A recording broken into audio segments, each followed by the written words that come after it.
Hello বন্ধুরা, আজ আমি তোমাদেরকে গোবিন্দভোগ আর মুগ ডালের খিচুড়ি বানিয়ে দেখাবো।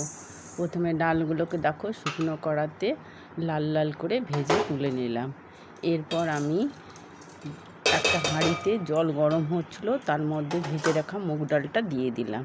মুগ ডালটা একটু যখন ফুটে আসবে তখন আমি ধুয়ে রাখা গোবিন্দভোগ চালগুলোকে আমি ছেড়ে দিব। এক এক করে ছেড়ে দিলাম গোবিন্দভোগ চালগুলোকে, দিয়ে ফুটে এলো। এদিকে আমি একটা কড়া নিয়ে নেব।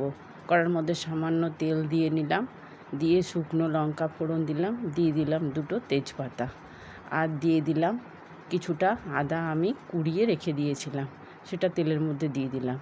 একটু ভাজা ভাজা হয়ে এলে এরপর আমি দিয়ে দিলাম নুন, দিয়ে দিলাম আর দিয়ে দিলাম আমি একটু পরিমাণ মতো হলুদ, আর দিয়ে দেব আমি পরিমাণ মতো জিরে গুঁড়ো।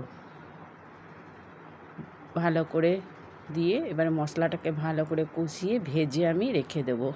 এদিকে হাঁড়িতে দেখো ডাল আর চালটা বেশ প্রায় ফুটে এসেছে।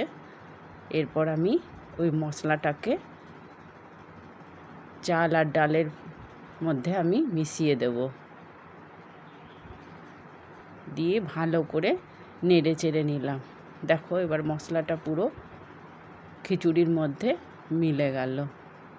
এইবার আমি দিয়ে দেব সামান্য পরিমাণে ঘি। আমি দেখো এই ঘিটা আমি ব্যবহার করি। দিয়ে দিলাম ঘি। একটু নিরামিষ গোবিন্দভোগ চালের খিচুড়িতে ঘি দিলে বেশ ভোগ ভোগ গন্ধ ওঠে। এই যে আমার খিচুড়ি রেডি। তোমরা কেমন করে খিচুড়ি রান্না করো আমাকে জানাবে, আর আমার খিচুড়ি রান্না কেমন হয়েছে আমাকে জানাবে।